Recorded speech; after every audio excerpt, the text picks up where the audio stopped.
You're listening to the Dibbly Dobbly Podcast. Remember to like, share, comment, subscribe, and click the bell to make sure you get the latest episodes of the podcast. Be sure to like and share our Facebook page and follow us on Twitter and on Instagram. Hi everyone, and welcome back to another episode of the Dibbly Dobbly Podcast. On today's episode, we're reviewing the Ashes series between Australia and England. Another Ashes series in Australia has finished, and since 2013-14, it's seen Australia win another series, this time 4-1, and keep their Ashes stranglehold over England since 2017-18.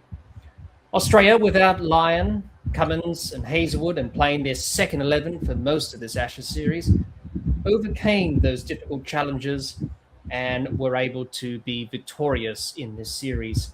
Travis Head, Mitchell Starc, Alex Carey were the standout performers in this Ashes series, along with other contributions from the rest of the Australian squad.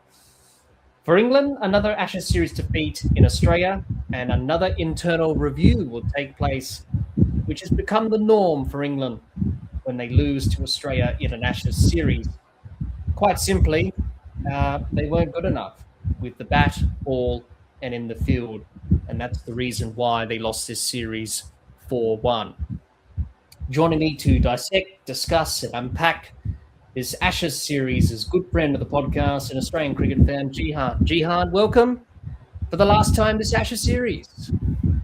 Yeah, thanks again, Jack. Looking forward to going through this Ashes series as a whole.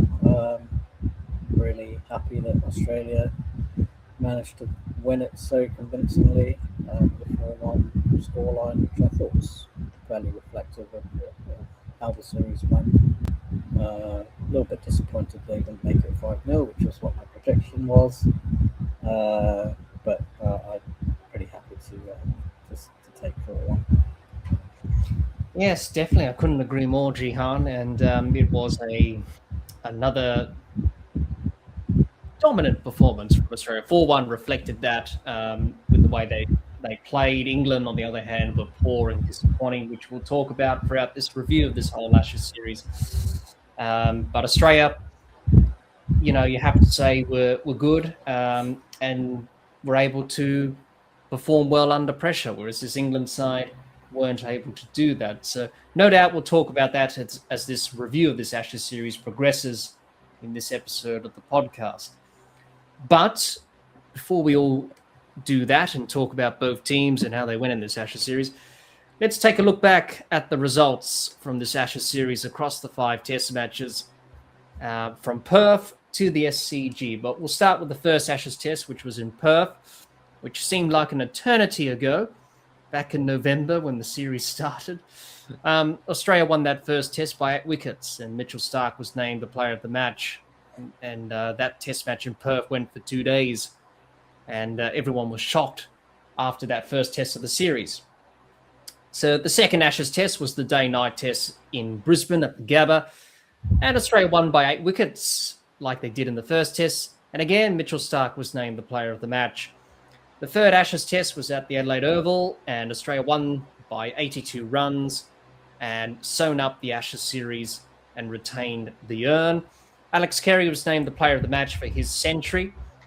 And the fourth Ashes test at the MCG, Boxing Day, went for 2 days, and England broke their drought, and they recorded their first win in a test match in Australia since the 2010-11 Ashes series. They won that test by 4 wickets here at the MCG. Josh Tongue was named the player of the match, and he was rewarded for his 5 wickets in this test match. And the fifth and final test of this Ashes series was at the SCG, and Australia won by 5 wickets.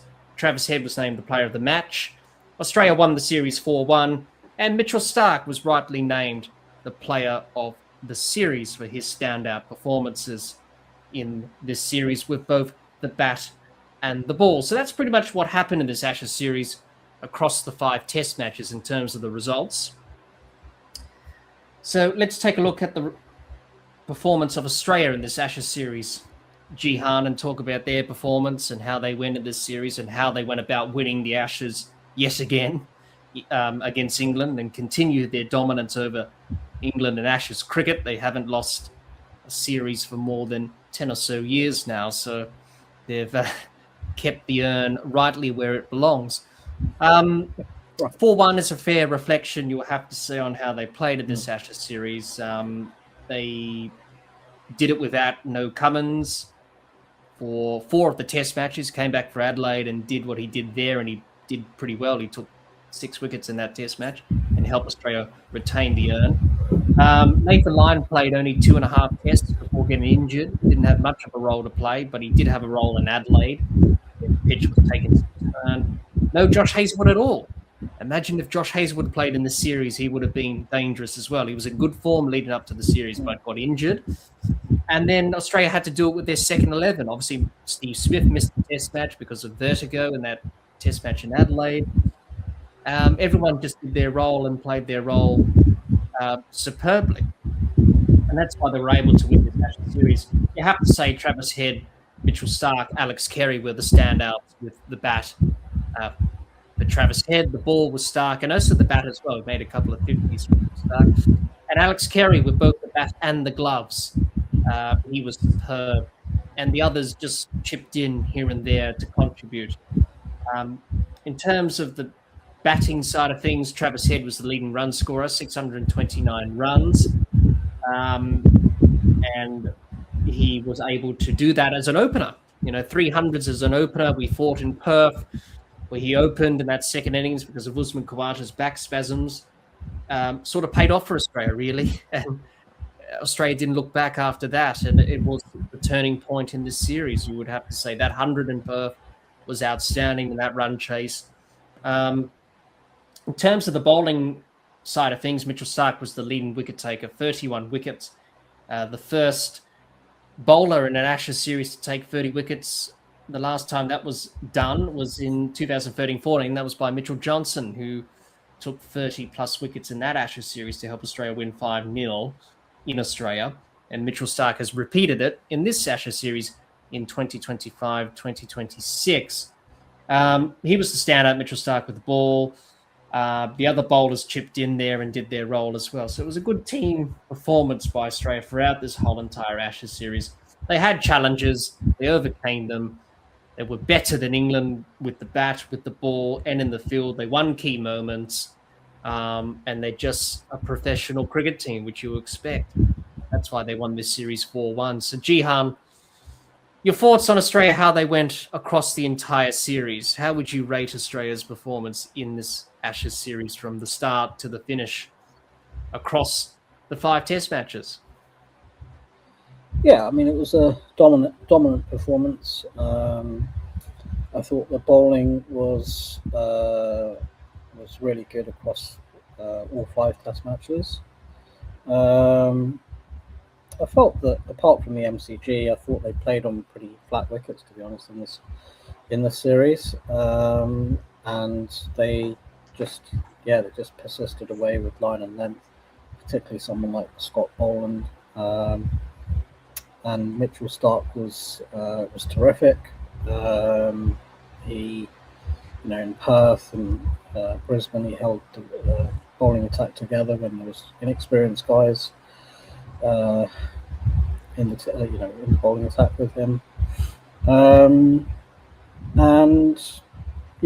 given all the injuries that Australia had, they never really had the first line bowling attack. The strongest bowling attack was probably when they played in Adelaide, when it was pretty much their first choice bowling attack with Boland in ahead of Hazlewood. But even then, Lyon was injured towards the end of that match. They didn't get to play a full role, but that was probably when they needed their best bowling attack, because that wicket was pretty flat and they probably didn't get enough runs on the ball. But the bowling fantastic throughout the whole series, particularly given the pitches they bowled on. The batting, I think they got big scores on the board in Brisbane and here in Sydney in the last Test match. in Adelaide, they did just enough to get enough runs on the board. Initially, first 4 Test matches, the batting really was held together by Travis Head mostly and Alex Carey, with Khawaja batting okay or contributing in Adelaide, and then you had some good lower order runs from Mitchell Stark, but I thought Steve Smith had a bit of a strange series because he just, for me, he looked in form but just never got the opportunity because he had a few not outs, didn't he? He had a not out in Perth because he hit the winning runs. Not out in Brisbane, he hit the winning runs. Didn't play in Adelaide. He was not out in the second innings in Melbourne. And scored 100 in this last test in Sydney. So he had a bit of a funny series, but he was bound to get 100 sooner or later. He kept ending up not out. He missed a test match. He got out to an unlucky catch in Brisbane where he looked set for 100. And then he finally got that opportunity to face the England attack on a really good wicket and got that 100. So, and even like he got a ball on day 5 track that turned through the gate and got him out. You know, if he stays not out there, his average would have been over 80 or 90 for the series. So, no, it was fantastic. I mean, the disappointments were in the batting were Cameron Green, Weatherald, Labuschagne, Inglis. I suppose he played two matches and didn't really contribute that much. But you know, having said that, Green was starting to look good in Sydney. He looked good. Got a couple of scores. He was looking good in Brisbane until he threw his wicket away. And Labuschagne got a couple of good scores to begin with. A bit of a dip in the series in Adelaide and Melbourne, and then was starting to look good again in Sydney, but couldn't quite go on. But I mean, 2 matches they scored 500. Pretty much, it's going to be difficult to lose if you score over 500. In Perth, in what was initially a low-scoring game, they dominated the 4th innings, so that was another great batting performance. And Adelaide, they scored just enough runs, and the bowling did the work for them. So yeah, I think overall, pretty good. I suppose they weren't, as a series, I wouldn't say they were quite as dominant as they were 4 years ago. Now, let's be honest, if there wasn't a day and a half of rain in Sydney, that would have been 5-0. Similarly, in 17-18, if it wasn't a road they were playing on at the MCG, that probably would have been 5-0 as well. 13-14 was mostly the bowling of Johnson and Ryan Harris that was really dominant. They just about got enough runs on the board in that series.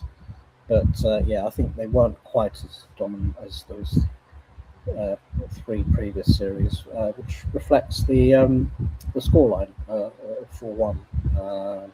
But yeah, pretty happy with that. I predicted 5-0, but I also didn't think they were going to have so many injuries and absences. So given that, and also given the fact they lost 4 out of the 5 tosses, pretty happy with 4-1. Yes, they did. Yes, they didn't win too many tosses. I think the only one they won was in Adelaide. You know? That was it.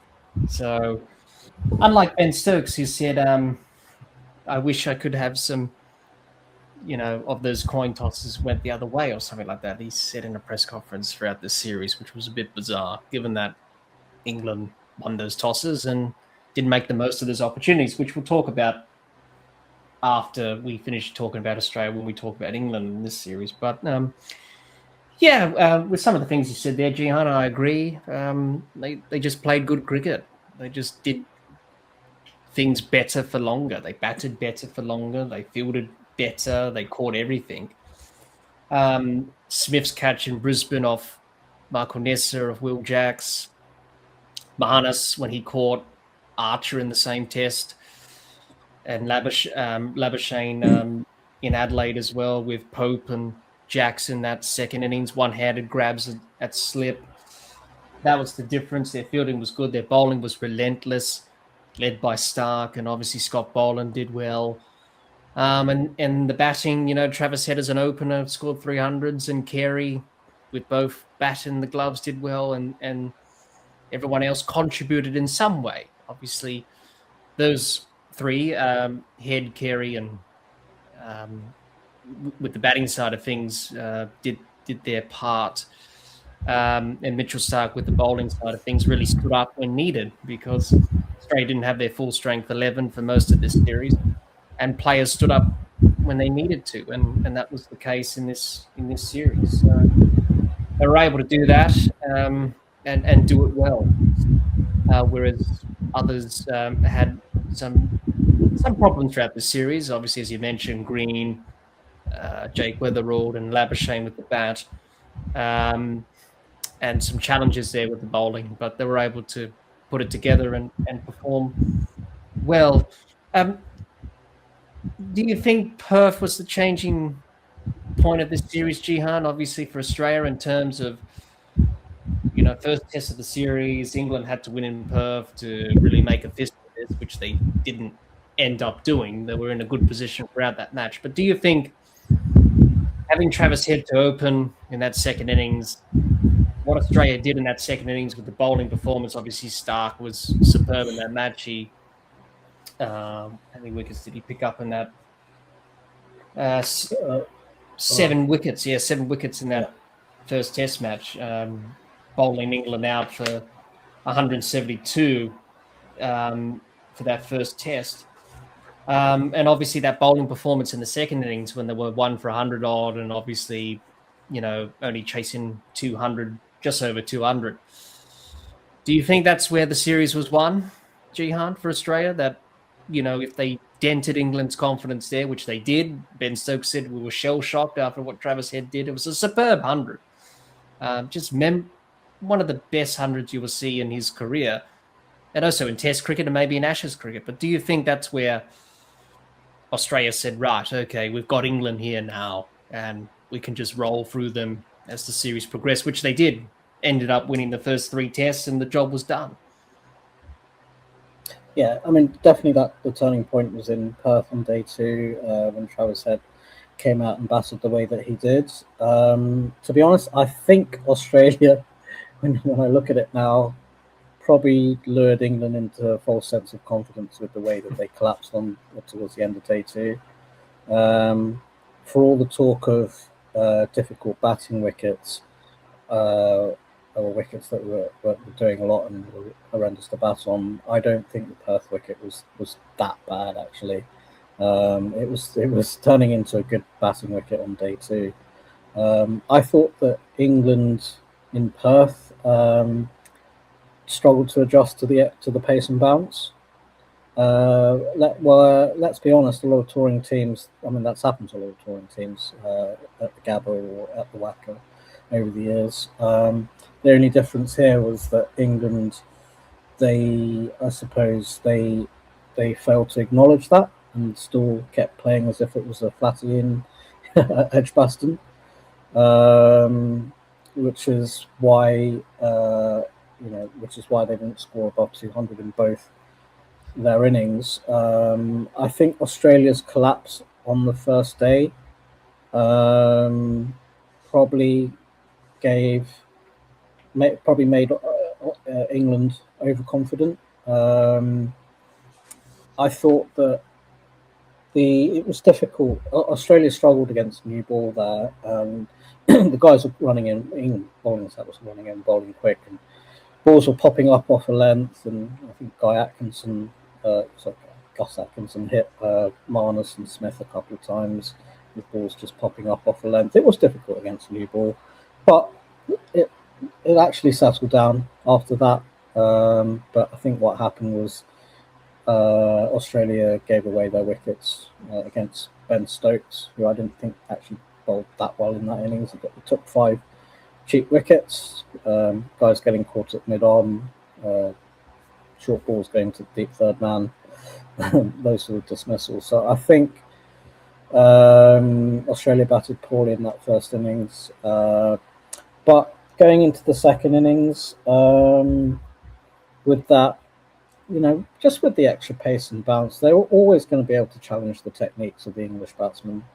I mean, even in the first innings, there was a period where I think it was Pope and Harry Brook were batting together, and wasn't looking a difficult wicket then. It was looking pretty flat. And then the second innings, it was Duckett and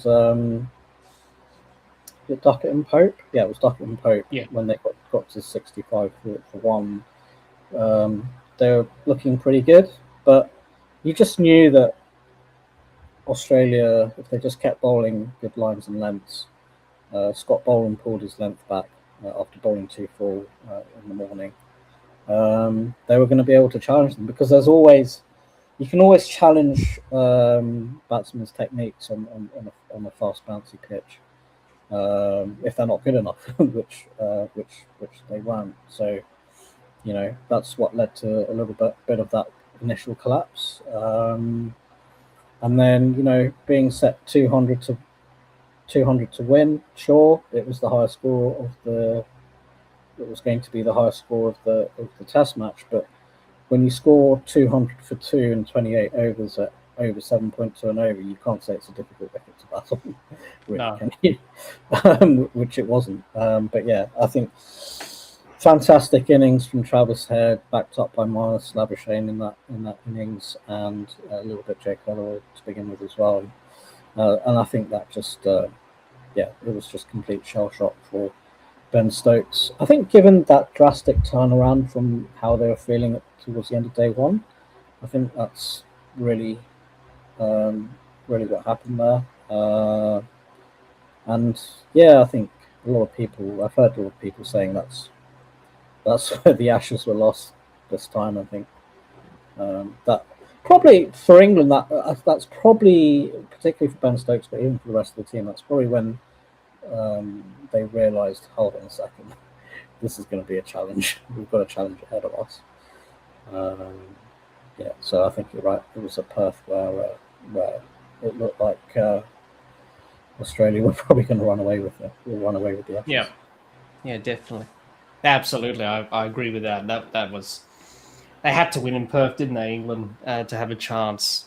It wasn't going to guarantee them of winning the series, but if they won in Perth, it was their best chance. But Australia, to do what they did, and they never really looked back, really. It was sort of led by Mitchell Starc and that first innings when he got 7th. And then it carried on into Brisbane and then Adelaide, and obviously lost in Melbourne, but then won in Sydney. So it was a perfect opportunity for them, because Perth, the most English support was going to be there.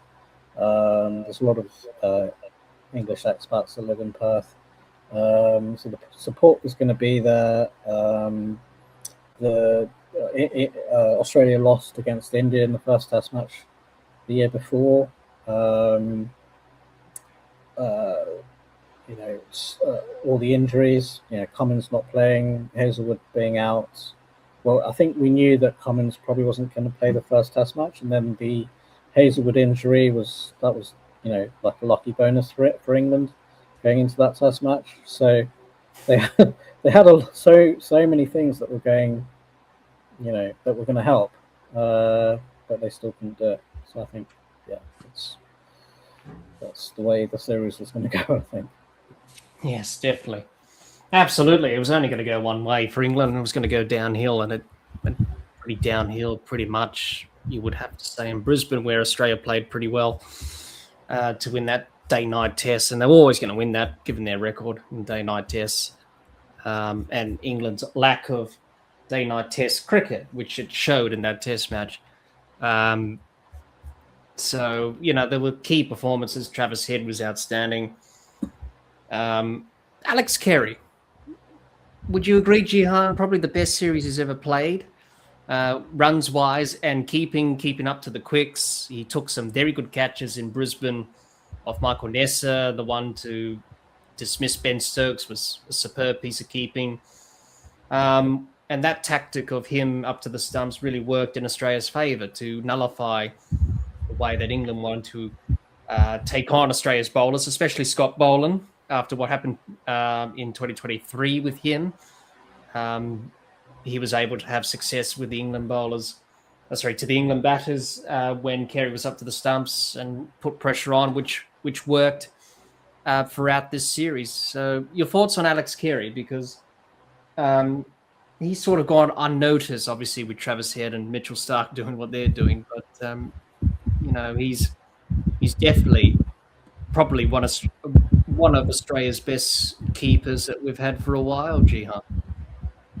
Yeah, no, he's been fantastic, and I'll start with his batting. That's really improved since the last Ashes series. Probably started with runs he got in New Zealand. I was having a look at the scores from Sri Lanka. I think he got 150 in Sri Lanka in the second Test match. And then obviously contributed here with the bat as well, 100 in the 70 odd at Adelaide. When other batsmen were not contributing, so he what's he done? 320 odd runs at 46. So that's a really good series for him with 100 with the bat. And his keeping has been fantastic. Didn't really have to keep too much spin because of the nature of how the series went, but great standing back to Starc and Cummins, and the fact he was able to come up to the stumps as well, that really did make a huge difference. I suppose it was mainly to Nessa and Boland a little bit. Was there anyone else who stood up to? Mostly those two, wasn't it? Yeah, it was mostly Scott Boland and Michael Nessa, really, that he stood up to. Yeah, and it actually really makes you realise that England have only, if you put it this way, they've only got a few tricks on their back when it comes to batting. Charge the bowlers, come down the wicket, and then they've got all the funky shots like the scoops and reverse scoops that they pull out every now and then. Or it depends on what mood they're in. But so, and it kind of shows also that if you're having to stay in the crease, that means that you can't just dance down the wicket. You actually have to have good footwork. You have to play well forward and back, which they were found out. And the thing is to be able to stand up on those pitches, the pitches that Australia play on with the extra pace and bounce, it's not easy. You have to have really good skill to be able to do that, and it really made a huge difference to being able to restrict England's scoring options, I suppose. So, I thought he's just improving series by series, and one of the other things I would say is Stuart Broad's comment to him that you'll only be remembered for this one thing or whatever. Yes. Well, that's going to go down as nonsense now. Yes. Well, I think many people will probably forget what happened at Lords in 2023. He had a bit of a tough time after that as well, Carey. That's understandable given what happened with the fallout and that. But he certainly played superbly after that in the last 12 to... He didn't do anything wrong, though. He just picked the ball up and threw it at the stumps. That's all he did. No, he didn't. But beyond that, he's... Well, I did see something when he fell in the pool in Pakistan. Remember that in 2022 when Australia were over there? His average went up when he fell into the pool. So there must be something in Pakistan in the water. Yeah. Because he's played pretty well since then. Alex Carey. Well, there's a few shots he needs to put away. He got out down the leg side quite a few times in this series, which he needs to address. But other than that, the reverse sweep, the guide down to third man, and the flick of the leg stomp, half volley straight to leg slip. If you can put those three shots away, he will do even better. Yes. But besides from that, he had a pretty good series. I don't think we can, criticize Alex Carey for those shots. He had a pretty good series, and he did pretty well. Mitchell Starc, Jihan, what can you say? He played all 5 tests. He led the attack. He took 31 wickets, plus the runs he scored. He scored 250s in Brisbane and Adelaide.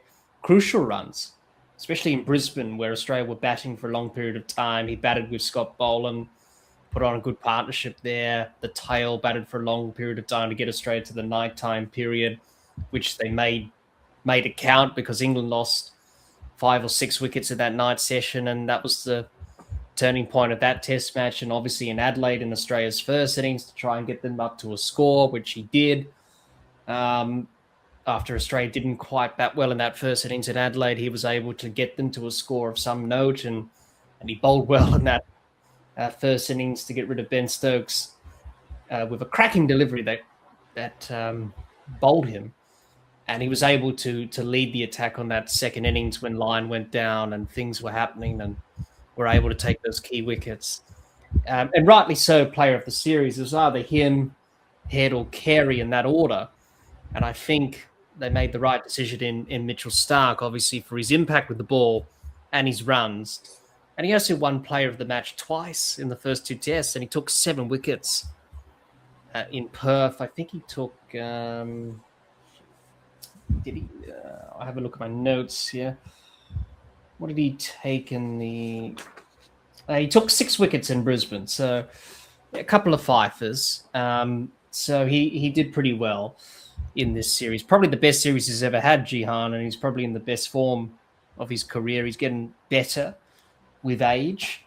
And to do it with the absence of Cummins and Hazelwood especially has been a great effort. And to be the first bowler since Mitchell Johnson to take 30 wickets in an Ashes series, and to be the most prolific left arm quick in the history of Test cricket going past Wasim Akram's record in this series.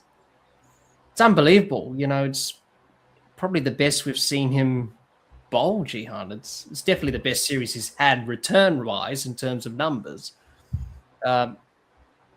So how would you rate Mitchell Starc's performance in this series, Jihan? Because it's probably the best he's ever done.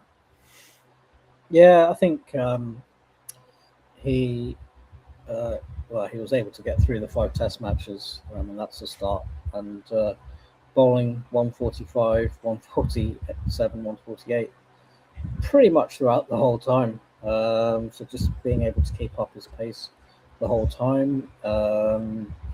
I think bowling that wobble seam ball has been a really good weapon for him. He hasn't swung the ball massively, but he has got some movement as well. He's been difficult for the left-handers, particularly Duckett and Stokes. Been good against Crawley. Got Root out twice in the first innings at Perth. So yeah, just that ability to just keep running in and bowling top pace. It was that day 2 in Adelaide when it was 40 degrees and still bowling 148 Ks after scoring 50 in the first innings. I just couldn't believe that. So yeah, just and he was always threatening. He got the breakthroughs even in Sydney when they needed those last 2 wickets. It was him that got Bethel, and then Tong at the end. He got Stokes when he got 80 odd in that. I think that was Adelaide. So yeah, when you could turn to him to get the big breakthroughs. Yeah, probably the best I've seen him bowling. Maybe tailed off a little bit towards the end of the series. Still, that's probably to do with fatigue, but was still able to get wickets, but probably not as potent as he was earlier on in the series. But yeah, probably one of the best. After Johnson's 37, I think it was, in 13-14, one of the best bowling performances I've seen from the fast bowler for Australia in any series, not just Ashes. Yes, definitely, absolutely. He was superb, along with Scott Boland, who was relentless in his line of length and also let's not Sorry. forget that he didn't have. Sorry, I was going to say let's not forget he didn't have Cummins or Hazelwood there for all of the series. Yeah, no, that's right. So he had to take on that, lead the attack himself, which made him bowl better, I think. You know, that extra responsibility. Without those two there, made him bowl better. As I was saying, Scott Boland was superb, and good to see him get 5 Test matches in this series. 20 wickets and an average of, I don't know what average he got, but he went for 3 and over throughout this series in terms of economy rate. So 3 and over for 20 wickets throughout the series. Not bad. I think his average was 25. Yeah, not bad. Not a bad series from. And to think what happened in Perth in the first innings there, he didn't bowl well at all. I think he was. He bowled too full. Yes, that's right. He did, and he was none for 62 in 10 overs. And then after that, he turned it around, and in the second innings, he picked up those 3 crucial wickets, and he got 4 for 33, and that changed the course of the series as we know it. So he really bounced back after that. You have to say Michael Nessa did his job. 15 wickets in 3 games was excellent, and good to see him get some opportunities as well. And I thought Brendan Doggett bowled okay in the 2 tests that he played, coming into Test cricket for the first time. Obviously, Pat Cummins only played 1 test, but boy, he made an impact in Adelaide. Nathan Lyon, not much of a role in this series, got injured in Adelaide, but did his bit there. And obviously, Cameron Green took a few wickets there. Bo Webster in this last test. Jai Richardson took 2, and then Marnus got that wicket of Jamie Smith in the final test to get his 1 wicket for the series. Where would you rate this series win, Jihan, in terms of this? 4-1's pretty good. It should have been 5-0 if it wasn't for Melbourne in terms of that pitch, but could have been 5-0. If it wasn't for the pitch in Melbourne, it could have been a different story. But do you think that, this series win, out of all the series wins in Australia since 2013-14, do you think that this is probably up there in terms of a good series win? Obviously, all of them were pretty convincing, but where would you rate this one in 25-26 out of all the other series in Australia since 2013-14? It's probably the least dominant out of the 4, I'd have thought. But that's only because the other 3 were so dominant. No, that's a fair point. That's a fair point. Yeah, they were. And also the other 3, they didn't have so many absentees and injury issues. So Australia were never at their full strength throughout the series. If you look at it, last series which would have been 5-0 if not for rain. Previous one was dominated. England really dominated. 13-14, I thought that series was more won by the bowlers. The batting did just enough, but I thought the batting was more dominant in 17-18, and mostly in 17-18, but also a little bit in 21-22. This one, don't get me wrong, Australia still dominated England, but not to the extent, I suppose. England weren't going into every Test match thinking they're going to get hammered here, which they were in 17-18 and 21-22. But I think a lot of that has to do with how many players were missing for Australia over the course of the series. Yeah. Look, I was thinking English media, English ex-players, they're the ones to do the ifs and buts and all of that. If we did this and if this happened. But I was thinking if, for example, that Melbourne wicket if Australia won the toss and it was Cummins, Hazelwood, Stark and Boland and Green bowling on that could have been absolute carnage for England. It could have been. Yeah. But they won the toss. So we will never know, but we'll never know. Yeah, that's the thing. It would have been carnage, that's for sure, if they did play in that series. What was your favourite moment from Australia in the series, Gian? If you had to choose one favourite moment that stood out for you in the series for Australia, what was it? There's so many that happened, but if you had to choose one moment that stood out for you for Australia in this series that really captured your imagination and, you know, sort of turned the series the way it was in the end. Yeah. Well, there's definitely one moment for me, but there's a very close second as well. So the number one moment for me was that partnership between Travis Head and Marnus Labuschagne in the first Test match, chasing down 200, where Travis Head just smashed them to all parts, chased that score down within the session, ended the game in 2 days. 4 hours before that, England thought they were in a good position, end up losing it 4 hours later. So I thought that was the best moment of the series, and what an innings by Travis Head. One of the best Test match innings I've seen, actually, chasing a score in the fourth innings. It's funny, I remember when we didn't know who was going to open, because we knew that I think Khawaja had been off the field too long, so they had to replace him with someone to open. And in the first innings, it was Marnus and Smith, and that didn't really work out too well. No. And as it went into the break, they were getting ready for that innings to start, and Weatherall came out on his own. And they had the camera focusing, and on the Fox commentary, Adam Gilchrist was like, "And who's going to open with him? Who's going to open with him?" And then Travis Head just walks out, and was like, "It's going to be Travis Head." It was kind of like I was watching something from WWE or something, like you know how they just sort of they don't. Yeah. That.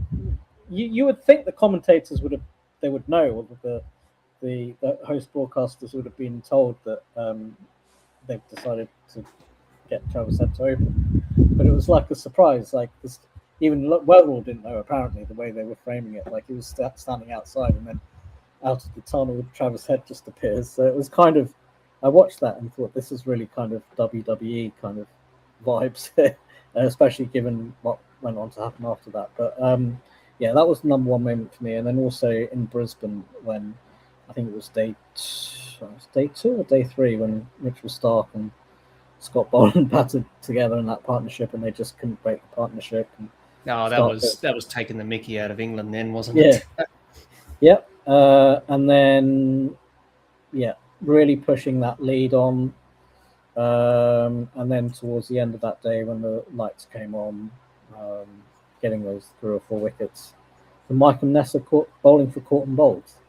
So yeah, that was my second favourite moment, the way that England just imploded there towards the end. Yeah, no, definitely. And I think Stark came back and got Root as well. Yes, he did.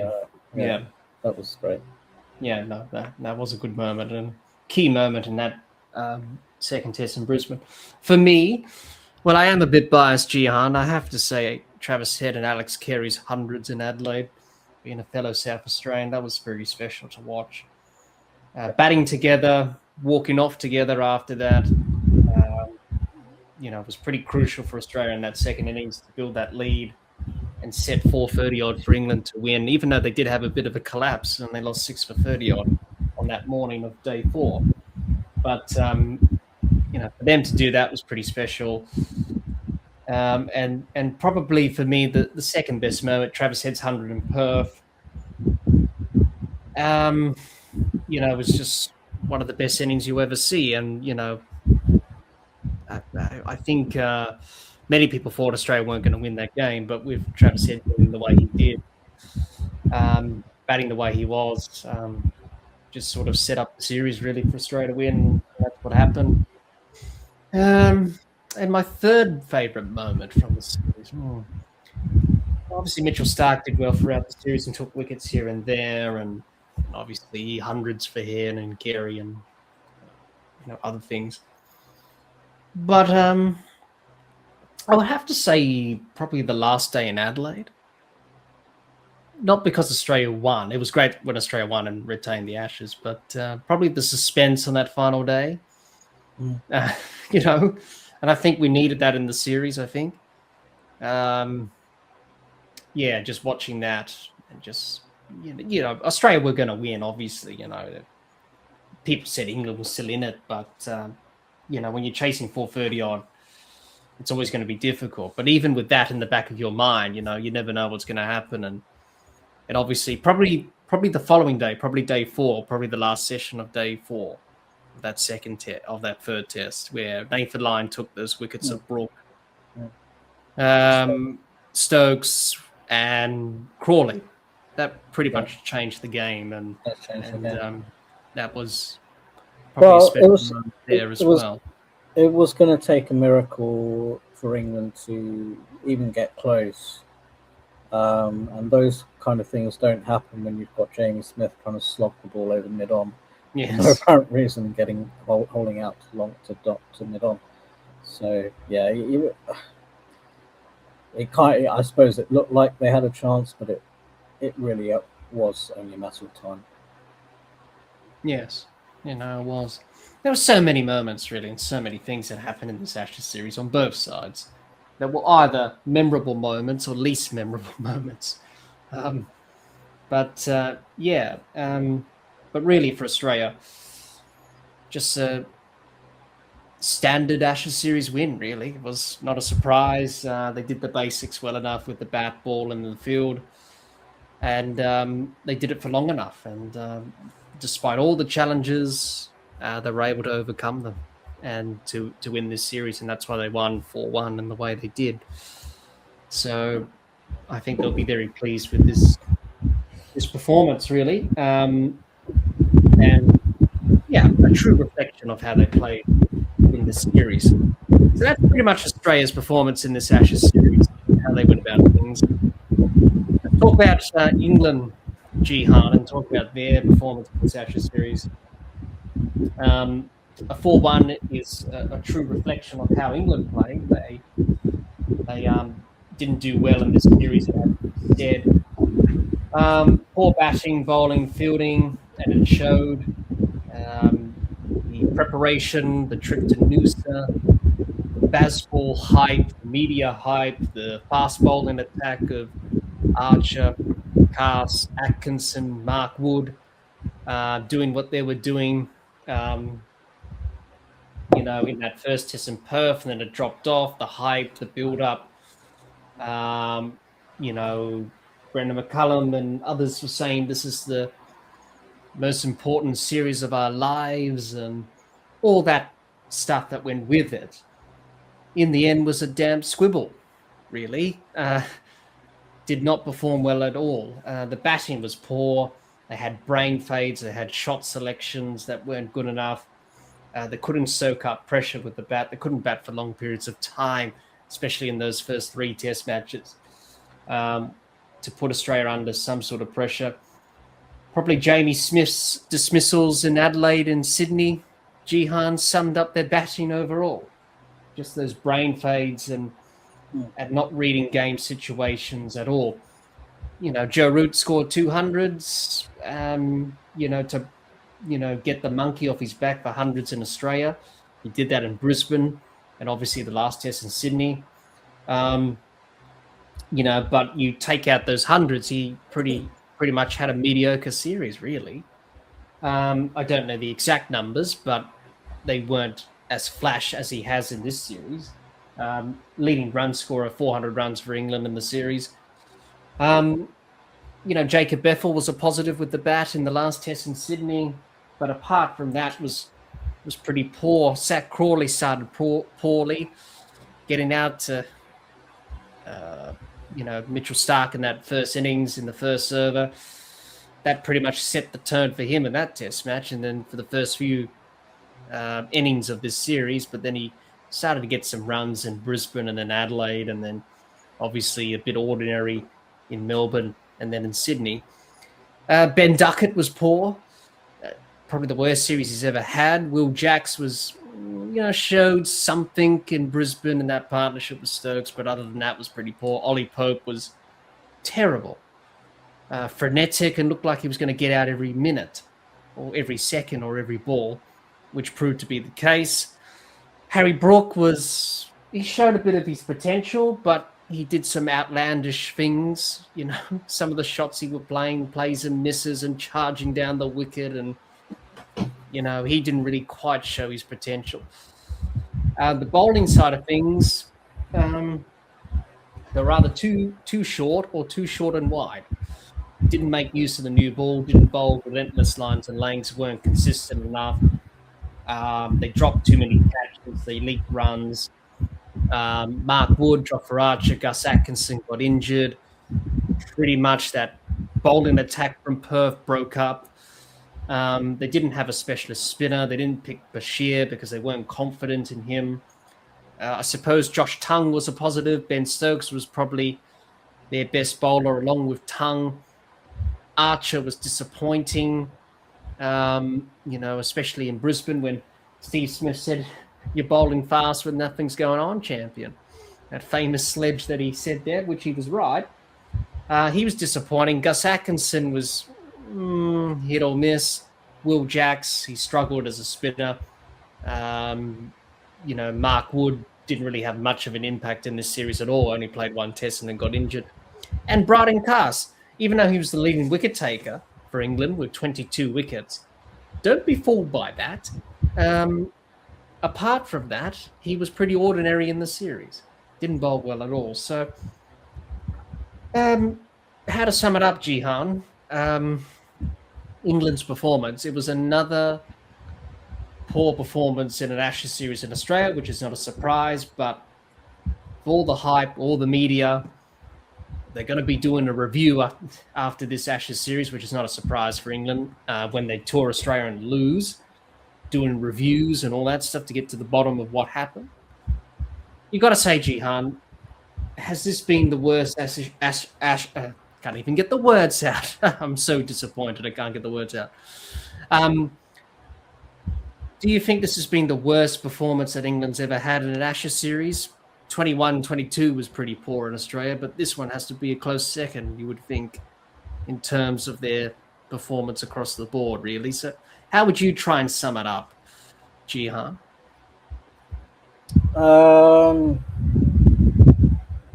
The thing is, you could, even if it's not one of their worst, it was still pretty bad. The bar is set pretty low to begin with, to be honest. And yeah, I think when you look at it, they're just actually not as good as they think they are. They're probably not even really that good. I mean, it's all well and good preparing flat tracks that turn into one-day wickets by day 4 and 5 and getting these guys to go out and chase as if it's a one-day game. Going on about how fantastic it is that they chased down 380 on the road on day 4 and 5, but ultimately their batting wasn't good enough. And I used to, Australia's batting is not perfect, but they've got a lot of good players in there. Some of them aren't reaching their potential at the moment, but they will do at some point. But I got quite annoyed when they kept going on about how much better England's batting was compared to Australia. I suppose they were kind of focusing in on the fact that Australia weren't sure about its openers and its number 3, because Mums at that point was still coming back into the side. But I mean, when you look at England's numbers here, you've got, if you look at the top order, you've got Pope, Duckett, both averaging 20, Zach Crawley 27, Ben Stokes 18. So they're all top order players, and they're not even averaging 30. I mean, most of them are averaging less than 20 or less than 25. Take Bethel out of that because he only played 2 games, and I suppose his average is boosted a little bit by the 150 at the end. But Joe Root, highest top run scorer, average 44. But actually, when you look at his series, he got 160, 138 not out on day one flat wickets. He got a 39, I think, second innings in Adelaide, and then apart from those 3 innings, 7 failures in the rest of his series. And you look at Zach Crawley, who by the end of when they lost towards the end of Adelaide, I thought he was having an okay series. Started off with a pair. He had a good game in Brisbane, 76 and a 40, and then he got an 85 second innings in Adelaide, and in that run chase in Melbourne, he got a 37. So he's got 1 score in the 70s, 1 in the 80s, a 37 and a 40, and 6 failures. So that's why he's averaging 27. So it's just not good enough. Far off from his career average in the 30s. Well, I think it's actually lower than his career average. Yes, but it's just not good enough. I mean, if you're only going to score a decent score, 1 in every 5 innings, then that's not good enough for Test cricket, is it? And I say decent score. None of them were hundreds. The highest was 83 or 85. Sorry. At the end of the day, when you look at their batting, they don't have a Steve Smith. They don't. The closest you're going to get to Steve Smith is Joe Root, but I don't think he's not as good as Steve Smith, in my opinion. They don't have a Travis Head. They don't have an Alex Carey. So yeah, and even the rest, they're just not up to it. And the thing is, their philosophy of playing, it's not how quickly you score in Test cricket, it's the number of runs you score. I think they still haven't worked that out yet. You can score as quickly as possible, but if you keep getting out for 30 or 40 on good wickets, then that's not gonna. You're not going to win, unless your bowlers are so good that they're able to restrict. Well, that's the problem. They're not batting long enough for their bowlers to have rest, and we've seen that in this series, haven't we? They're knackered, especially in this last Test match of the series. They were knackered when Australia batted for over 130 odd overs, and it showed. Ben Stokes broke down. He finally broke down and got injured. But early on in the series, Brisbane was the same, where they were in the field for a long time, and you could see it was really taking a toll on them because of that as well. But that's the downside with playing the brand of cricket they've been playing for the last few years, is that their bowlers don't have enough rest, and their batters are getting out cheaply and wanting to get a bit of a move on. So, well, it's a 5-day game for a reason, isn't it? I mean. Yeah, that's why it's cricket. It's 5 days. You've got time. It's not about how quickly. There's no point scoring really quickly if you're not going to. If the volume of runs is not that many. And they score quickly naturally anyway. Yeah. Throughout this series, they have done that. Yeah. The last Test match, I think their run rate was mid-4 and over, so they scored quickly naturally anyway without doing much. But sometimes they want to put the foot down, and then that gets them into trouble. I think they've managed to use this method against weaker teams. The bowling has been able to use English conditions when the clouds roll in. Yeah. Initially, Anderson, Board was still in the team. Wokes, they were able to still use those kind of the English conditions. They had. I suppose those guys could bowl a line and length fairly consistently compared to what they brought out here. And I think one of the things they did well when they were winning was they were able to restrict teams in the 3rd innings. And it was one of those things where a lot of the time clouds would roll in, ball would start moving around, and then restrict them to enough, and then that it's going to flatten out for them to chase scores down. And I think that's what they were doing, but it also backfired. When they went, it didn't work in India. They were scoring 400 at 7 runs and at 6 runs and over, whatever, and India would be like, oh, we're scoring 650 because this wicket's really flat.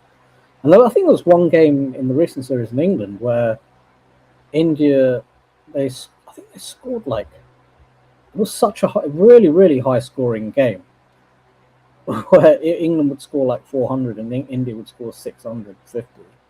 and then England will come back again and score 350, and then or India would come back and set them. They would set them 600 to win or something. I can't remember which game that was. It was maybe Edgbaston. Yeah, I think it was. Yeah. And there was no way England were going. There was just no chance of them winning. But they still played Bazball and lost, which made no sense because the only thing they could have been able to do was draw that game, and they didn't even bother. They were just like, "No, we're playing to entertain" or something. I think that's what they did in New Zealand as well. Yeah. They were set 600 odd, and I think Ben Duckett said, "Oh, we'll chase down anything" or something like that. Ridiculous. He said something like, "The more, the merrier." Yeah, that's right. I think it didn't matter because England already won the series. It was the last test of the series, but still. So it's just this. They don't play for draws. Remember that, Gian. They don't play for draws. Yeah, they play. Draw is not a bad thing either. You know, we've lost sight of the draw in Test cricket these days. It's not a bad result. They don't play for draws because they play for losses. Pretty much. That's a good point. Yeah. But yeah, I mean that's the batting just not good enough. And the thing is, you look at those averages, and these as much as people have been trying to make out that these are really difficult wickets, they weren't. They really weren't. Particularly Adelaide, Sydney, and the Gabba. They're all batting pitches. Only the MCG was a really difficult pitch to bat on. They didn't bother to adjust to the pace and bounce in Perth. They got themselves out there, and then on the good flat wickets, they just. The thing is, even at points in the series when they're batting well, they just find ways. They just got themselves out. And often at times, it wasn't even from great balls either. Like I can think of so many. Like when the lights came on in Brisbane, when Harry Brook and Joe Root was putting a partnership together, and Mitchell Starc just served up a really wide half volley, and Harry Brook almost swung himself off his feet and gets caught at third slip. I mean, what is that? That's schoolboy cricket. And then Jamie Smith dismissal in Adelaide, and then the one here getting up to Labuschagne. Jack's holding out in the deep. Even Harry Brook first innings here, just hanging his bat out to a wide ball. So many dismissals like that. Ben Duckett as well in the series, hanging his bat out to dry like he did in Adelaide to Cummins. That wasn't a great ball from Cummins. Just Duckett can't leave the ball. That's why. And he played it and nicked it to slip. Zach Crawley just driving everything on the up in Perth when you have to be able to play those off the back foot. Ollie Pope. Ollie Pope, doing the same thing. It's it's just I don't know. It's really poor, and it's a lack of knowledge of how to play long format cricket. And I think what happens is when you play on these really flat, slow, and low roads and get runs so easily, you actually forget how to play properly on a pitch that's got a bit of pace and bounce in it, and a little bit in there for the bowlers. One that's not absolutely flat, kind of thing. Yeah. And to be fair, a lot of these wickets were pretty flat, but they were still finding ways of getting out from them. So no, that batting is just that method is just not going to work. It's just not good enough. No, and I said in our preview that Bazball. I think I said this last year. Bazball's not going to work here, and I said particularly on the faster bouncer tracks, which proved to be. It was horrendous on the faster bouncer tracks. On the flatter ones, not quite so bad, but they still it was still pretty bad. They couldn't even play well on the flatter tracks either. So, so the batting was poor. Bowling, I thought Jofra Archer bowled reasonably well. He looked the most threatening and was most difficult to score off, but I think he probably bowled shorter than some of the other, someone like Josh Tongue or even Stokes later on in the series. So yeah, he took 9 wickets. He first 3 Test matches, he seemed the most threatening of the bowlers. I thought the pick of the bowlers ring was Josh Tong. He came in towards the latter half of the series. Stokes was okay. Gus Atkinson just looked a little bit out of his depth. Will Jacks is not a frontline spinner. Braden Carse, yeah, top wicket taker, kept running in all 5 Test matches, but he just gave no control whatsoever to Ben Stokes as captain. Kept giving him the new ball as well, which was probably a mistake. I mean, if you look at those numbers, his economy rate was 4.81. It's not good enough really in Test cricket. Yeah, so the best bowlers were Tong and Archer and a little bit Stokes, but yeah, I think even the bowling, the bowling only looked threatening in Melbourne when there was some assistance in the wicket, and I think that Melbourne wicket brought the relative abilities of teams closer together, and I think that's the reason that they tend to be a lot closer series in England, and England tend to do better. Well, they generally won, apart from the last 2 where they've drawn. But I think that sort of the variation in conditions in England, when it comes down to when the cloud cover is there, when there's rain, ball changes, those sort of things. I think that brings the relative abilities of the 2 teams together, which is why it's been a lot closer in England over the last 25 years. Whereas in Australia, the weather conditions are pretty similar the whole time. The pitch is pretty similar the whole time, it doesn't really change. So when you've got even conditions over 5 days, the better side generally prevails. Yeah, no, that's very true. Ben Stokes and Brendan McCullum have said in their comments after this final test of this series, Jihan, and this Ashes series, I think Ben Stokes said teams have found out how we play now. We're becoming predictable. We're not winning the games that we should win. Brendan McCullum was asked by Nasser Hussain, "Are you going to change anything?" And he said, "I was offended by that question, Nas," which was pretty defensive from McCullum. And he says, "I'm willing to change and change my ways and all that stuff." And obviously England are going to do another review after this Ashes series into everything, preparation, the on-field stuff and the off-field stuff and all that stuff, which happens with England teams when they come to Australia. That's what they always do, Jihan. We just do a review. And I think that's pretty frustrating for the fans if you're a supporter of England, because you don't need a review to work out what you've done wrong. It's pretty obvious, isn't it? We've talked about it in this review today. But where do you see Stokes, McCullum and Key, Jihan? Where do you see them in terms of their jobs? Will they keep their jobs? Will they be sacked, move on? Will England have a different direction in their Test cricket going forward, do you think? Or do you think they'll keep the status quo and make some changes and some tweaks to their methods? So how do you see that going, Jihan, for England beyond this series and the fallout? I have a feeling that Brendan McCullum's going to go. As you say, he appeared pretty defensive when Nasser Hussain questioned him on his style.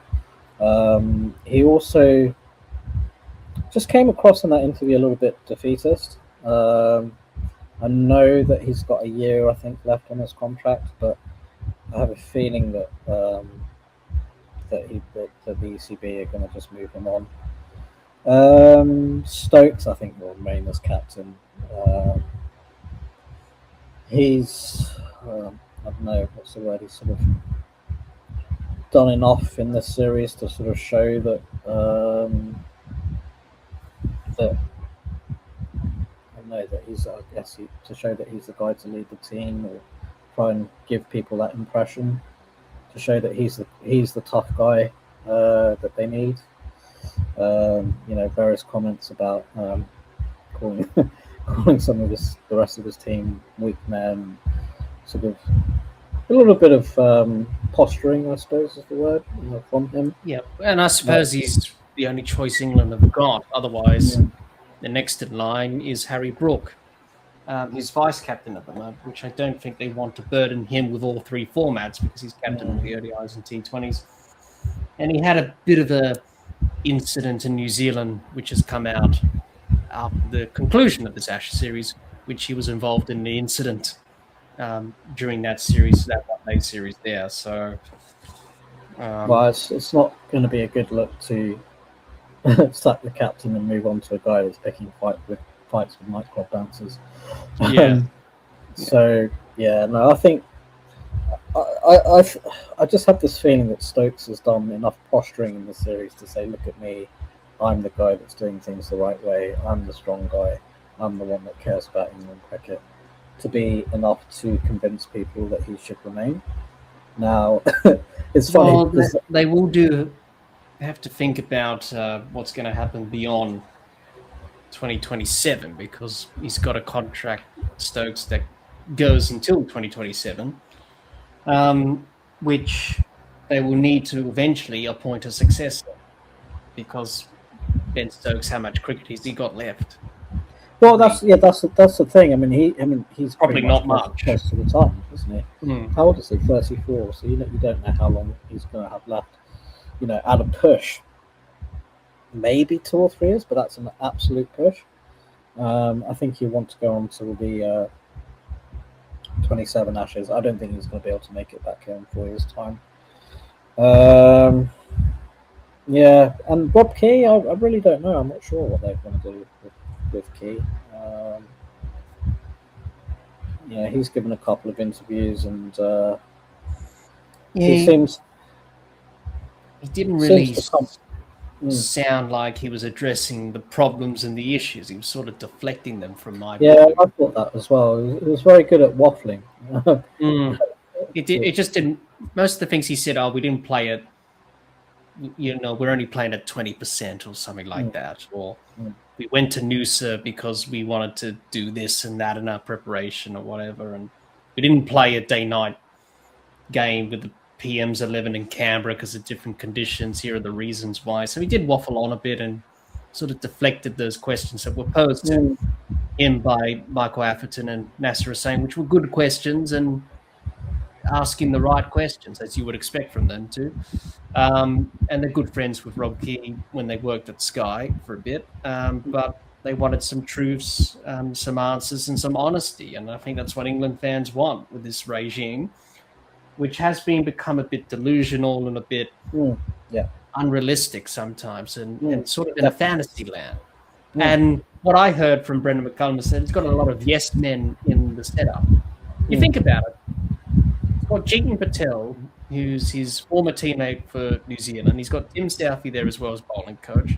What do they all have in common? Former teammates and played for New Zealand. So he's got a lot of his mates in the setup. There's no accountability and there's no one there telling him, hey, Brendan, what you're doing here ain't working. We need to change things up and be accountable. And that's gone into the playing group as well. With Jamie Smith's dismissal, Jihan, if it was Alan Border or someone else back in the day, it would absolutely tear Jamie Smith to shreds and say, what sort of a shot was that? What were you thinking? And probably calling more names under the sun. But this regime doesn't do that. And the accountability side of things, you've got to be honest with your players as a coach, and he's the coach, and he's probably not doing that because they all don't have negativity in the camp. You've got to have some negativity and some accountability. There's no other players within the squad that are challenging these players to be dropped.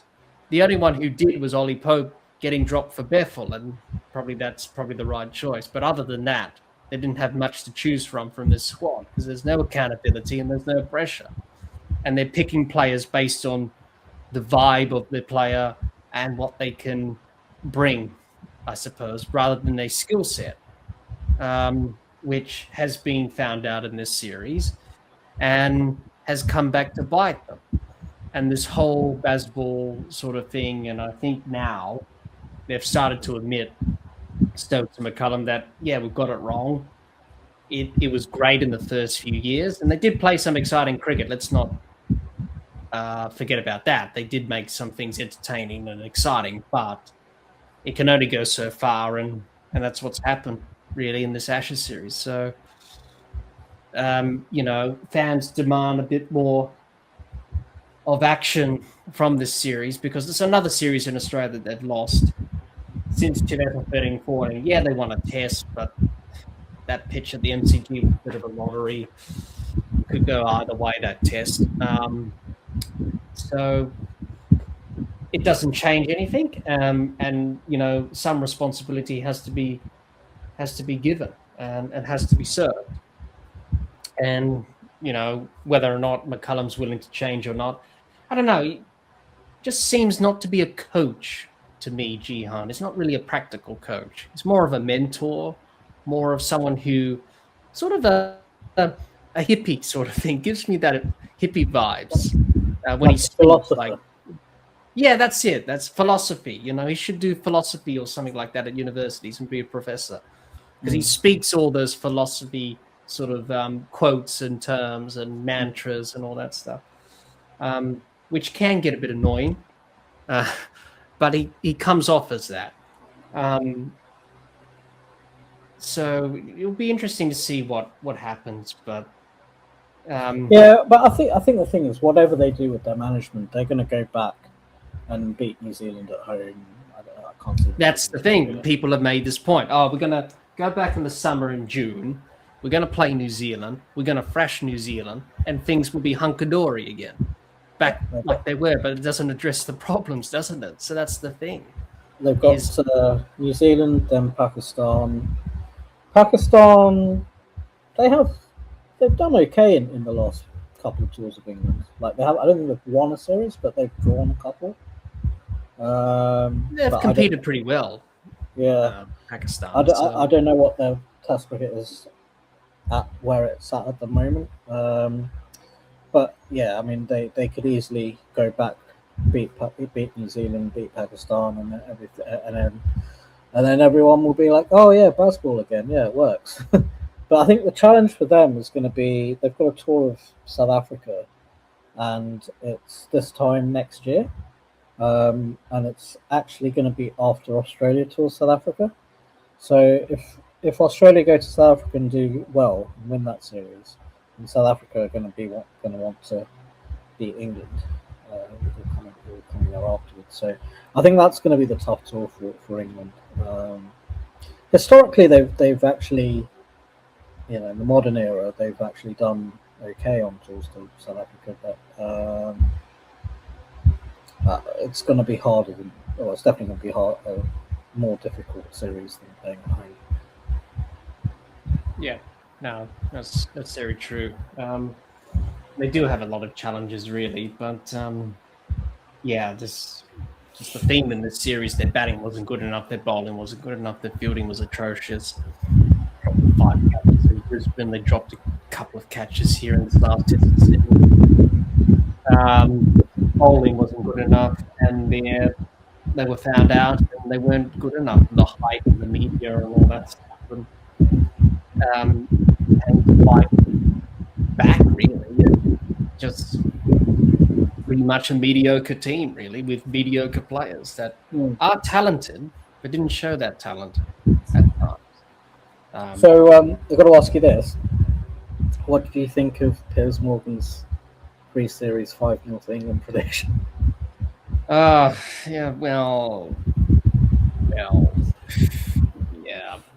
Well, really, I don't think anyone should be listening to anything that he says, full stop. But, look, people have those predictions and they say what they want to say, but it didn't turn out that way, didn't it? Australia won the series 4-1, and I think he has egg on his face after this series. Well, what are your thoughts on that? It was obviously nonsense.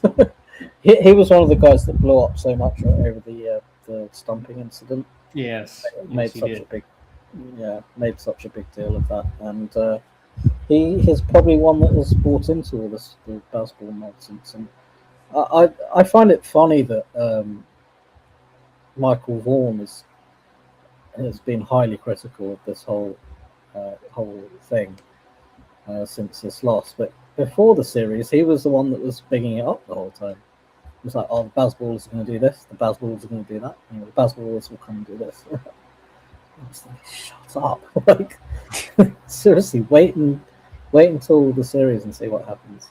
Yeah. And then at the end of the series, he's the guy that's like highly critical. No, that's right. He was Michael Vaughan. I think that's just the way that this England team was portrayed, really, going into the series. But if they do sack Brendan McCullum, Jihan, who do you think is going to take charge of the coaching side of things? I've heard Justin Langer, Ricky Ponting, Jason Gillespie being mentioned, but I'm pretty sure they don't want to coach England. People are saying we need those type of characters in the setup, but if they do sack Brendan McCullum as coach and they do let him go, or they say to him, you're not the coach of the test side anymore, but you're the coach of the ODIs and T20s, so be it. But if they do that, go down that route after this review and whatever, who do you think is going to take over this England team? Ponting won't do it because he wouldn't even coach Australia. No, so he's not going to coach. No, Australia, he's prioritizing other things in his life, which is understandable, and I don't think he wants to coach England. Full stop. So yeah, Lang was too patriotic to go and coach England. No. Yeah, I'm not even sure Gillespie would do it, to be honest. Darren Lehman is coaching Nottinghamshire, I think. Or Northampton, maybe. All those two. Maybe Northampton. He's coaching Northampton. Northampton, is it? County Championship. He could be an option. He was tossed around as well in the discussion. In terms of, so I've heard a few people saying Ravi Shastri. Yes, I did too. I was like, really? Okay, that was a bit of a left field one. Yeah. If it's Ravi Shastri, then these guys are going to be getting drunk all the time. But I don't know who else. I mean, like from England, who would be considered a decent coach? The batting coach Marcus Trescothick just comes across in press conferences. He just comes across as as not particularly knowledgeable, or he just comes out with stupid things. I did hear Alistair Cook to come back into the dressing room in some sort of capacity. I think Marco Atherton raised that in one of the articles he wrote. And Cook said, and I was a bit surprised when he wrote that, I'm not really thinking about doing that sort of thing. Who knows? Maybe a former player may come back and take over the reins or something like that. But wasn't Andrew Strauss director of cricket at one point? He was for a bit before Rob Key. Before Key. Did it. But I can't think of anyone who's a coach. No one really comes to mind, really. They best coaches had a training coaches before England, obviously, with Trevor Bayliss after the, from 2015 after that World Cup debacle where they sacked Peter Moores. So they've had an Australian at the helm before. I think they've got David Saker at the moment, haven't they? Yeah, he's either assistant coach or bowling coach. Something, I don't know. They've got him there. So, interesting to see which list of candidates they do choose from. But that's if they do go ahead with releasing McCullum as coach. But they've got into this weird situation where they're not picking their team from county cricket. A lot of their centrally contracted players don't even play that much county cricket, much first class cricket. So, which leads to essentially picking white ball players and trying to get them to play Test cricket. Yes, that's right. And that's not a system that's going to lead to success, is it? Yes, and one of their selectors is Luke Wright, and I thought at the time when he was named, I I was like, Luke Wright. I was You like, know, he doesn't really strike me as that type, Sort of like with Rob Key as director of cricket. They don't really strike you as the type of guys or people to fulfill those roles. Luke Wright played ODIs and T20s for England, didn't play any test matches, but he was an okay sort of player. But he doesn't really strike you as the type of being a selector, or Rob Key as the director of cricket. Doesn't quite fit into their personality or the way they are as people. And you need people that are orientated to those type of roles that have experience, whereas those two don't really have experience of being director of cricket or selectors, which are different skill sets. And that's the problem with this England setup and England teams, that they don't quite have those people matching up to those particular roles. What about Stuart Broad? He seems to think that he knows a lot. So I'm not sure going to go. Probably, maybe his bowling coach or something to teach the bowlers a bit of something. Maybe Jimmy Anderson. He was he did stay on for a bit after he retired, didn't he? As a assistant or a coach of some sort, mentor to the bowlers. So it'd be interesting to see what they come up with. But if you had to choose the worst moment of the series for England, Jihan, what would that be? There's quite a few, but what really stuck out in your mind is, geez, this is the worst moment of the series for England that really cost them this Ashes series, or turned a particular test match, or was just a dumb piece of cricket, which we've seen many of those things happen in this. It's hard to choose because there's so many, but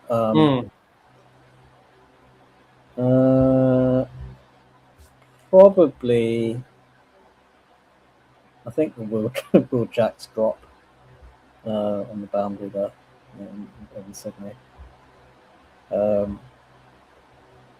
Just reminded me of when Michael Vaughan dropped Matthew Hayden at the Gabba in 2002, when he was on like 160 not out or something, and smashing them everywhere.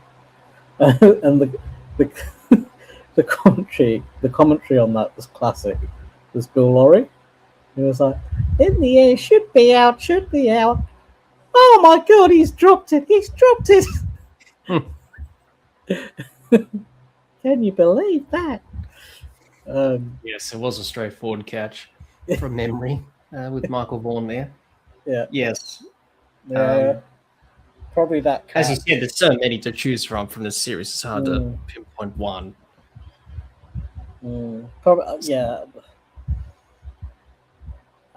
Probably actually, no, think about it, it's the Jamie Smith getting out to Labuschagne. Yeah, I was going to say that too. Yeah, that was probably the worst moment of the series. Getting out to Marnus like that, probably the worst of the lot, really. Especially when you know exactly what he was trying to, what Marnus is doing. Yes, what the plan was, and and what was obvious that Australia were trying to do was to buy a wicket, and to play on the ego of Jamie Smith and hope that he has another brain fade, which he did. So I would agree with that as well. I think that was probably the worst moment for England in this series, by far.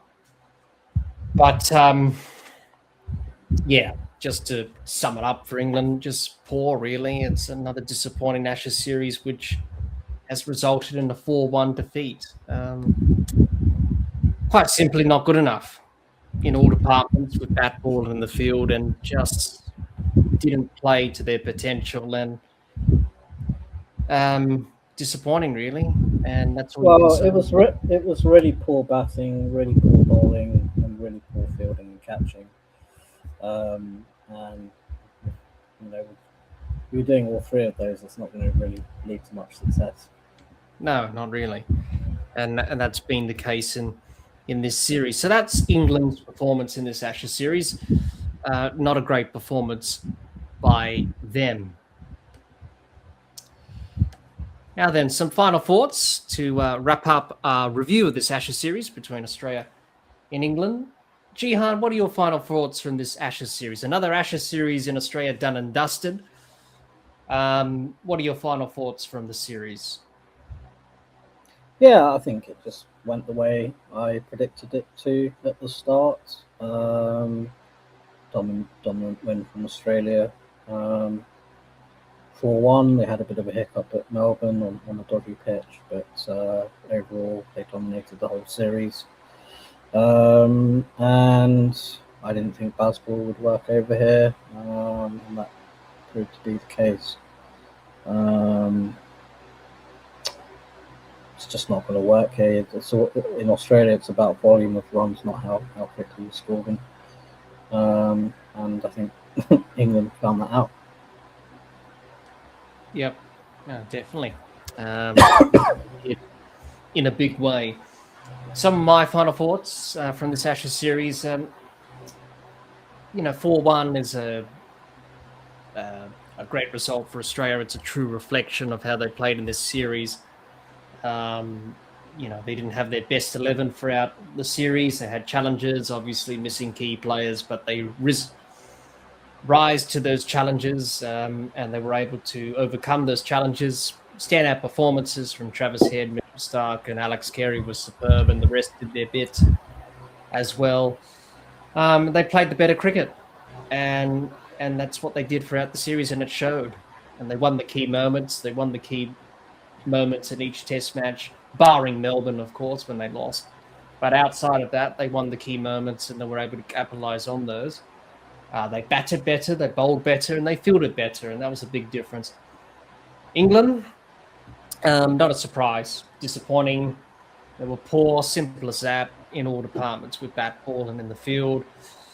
Bazball is now officially gone. I think we can say that, Jihan. I think that was gone early on in the series.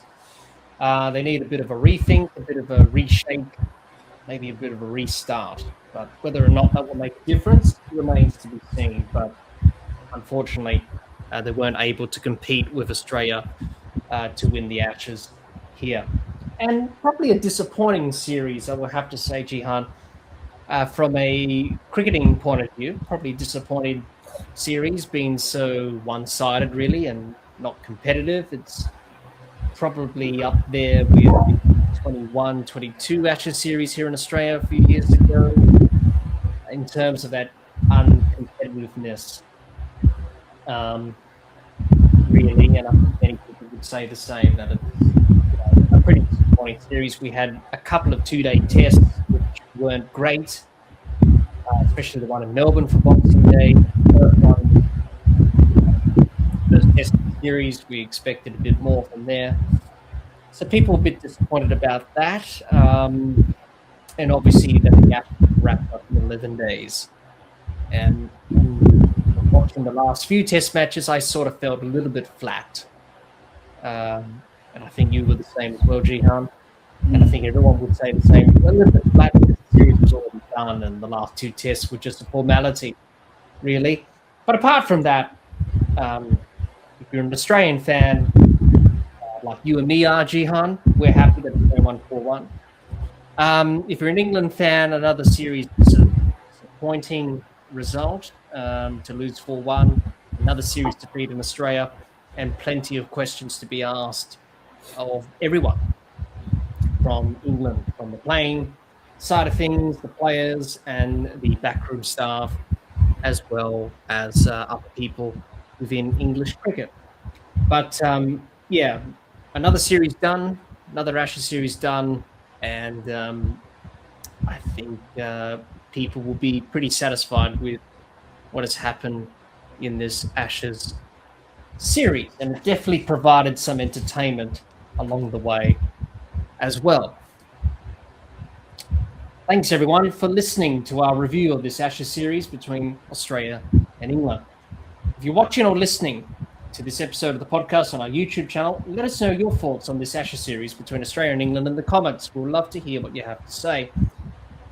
Thanks, Jihan, for joining me today reviewing this Ashes series between Australia and England. I really appreciate you coming on for this whole entire Ashes series from the very start when we did the preview episode throughout the 5 test matches and now for this review. I've really enjoyed your company and I hope everyone enjoyed listening to your thoughts during this Ashes series as well as mine throughout the series as well. And also thank you to everyone who were able to listen and watch many episodes of this Ashes series, and we appreciate your support throughout this Ashes series and to the podcast as well. Thanks for watching and listening. Until next time, keep safe and